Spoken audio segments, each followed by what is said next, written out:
Hello, my name is Alex Iles and welcome to the west gate of Houstead's Roman fort on Hadrian's Wall.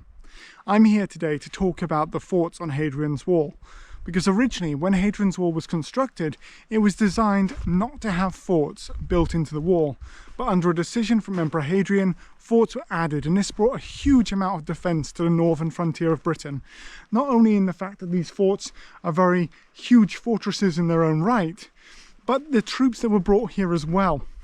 Now, the troops that were stationed on Hadrian's Wall came in a number of different forms. They were brought from all over the empire, with a great many of them coming from what we today would call Western Europe, with Dutch, Belgian, German, French, Spanish, and in one case, British troops being stationed on the wall, but then also other troops as well from other parts of the empire, such as Iraqi Marines stationed in South Tyneside in Arbea Roman fort, and alongside that as well, Syrian archers being well attested on the wall too.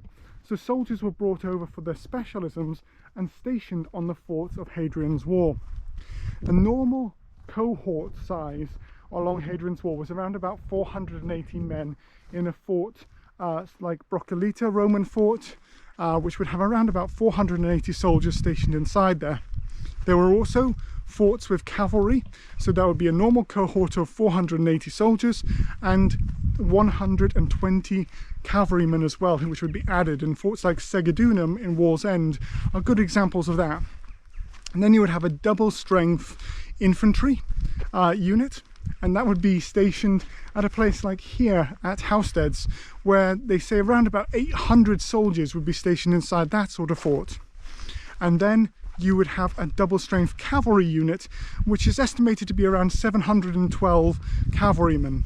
But one thing we notice from Roman documents is that the soldiers may not have always been stationed at the same fort.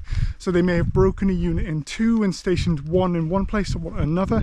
We see evidence of this with soldiers on Hadrian's Wall, also at the same time having troops stationed in the Antonine Wall.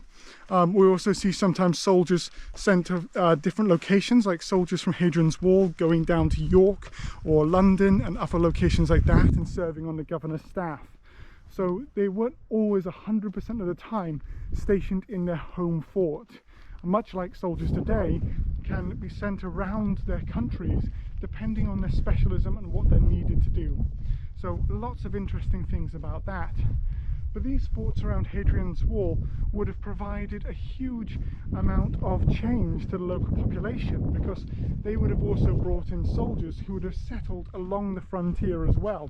And once they had retired, they would have obviously married and settled down, and their sons and daughters would have merged with the local population, changing the way that the population looked and it spoke, it acted, and its culture, moving from a native British to a more Roman culture as well. So these troops stationed on Hadrian's Wall would have a huge effect on the way that Roman Britain functioned.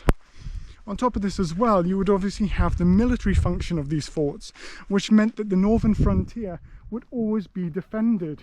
This meant that the soldiers here would be pushing forwards north of the wall, doing patrols. The cavalry patrols would be able to push north and deal with raiders. So if you had a raider on Hadrian's Wall, let's say native British young men were trying to push down onto the wall so they could do a cattle raid, which we often see written in the Irish annals in the Dark Ages, or maybe also they were raiding to get a hold of Roman goods like silver or things like that, then a quick unit could have pushed north of the wall with cavalry or infantry to deal with that. It was also a brilliant staging post if the empire wished to push north and try and conquer northern Britain. So because of this, we see in the reigns of various emperors that they would often try and push north and conquer the final part of northern Britain. And that occurred during the reign of Septimus Severus. We also see during the reign of, the end of the life of Constantinus Chlorus, the father of Constantine I, Constantine the Great. They were also trying to push north into what is today northern England and into Scotland to conquer it. So Hadrian's Wall was a staging post in that way too. So the forts could become supply depots, like Arbea Roman fort on the mouth of the River Tyne on South Tyneside. That fort was transformed from a cavalry and infantry fort to a purely granary-based fort with a very small number of troops at the southern part of the fort. So because of that, a huge number of granaries were constructed so they could supply the food needed for that northern campaign, which eventually would become very, very costly and eventually be abandoned by Septimus Severus's sons later on after their father's death. So the functions of Hadrian's Wall's forts ranged from defence to turning the population into a more Romanized population through retirement, through trade, through construction of new Roman towns, all of those sort of things.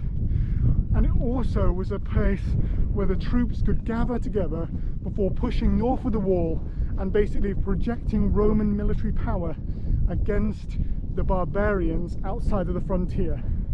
So I really hope I've been able to share some of the stories of why the forts on Hadrian's Wall were constructed, and also some of my passion for this area as well. And if you get a chance, definitely come up here to the northern frontier and see Houstead's Roman Fort. It's one of the best preserved Roman forts in Britain, and on top of that as well has the most preserved Roman bathhouse as well, which they always are very happy to talk about. So I look forward to seeing you in another video, and in the meantime, stay well, and I hope to speak to you again in the future.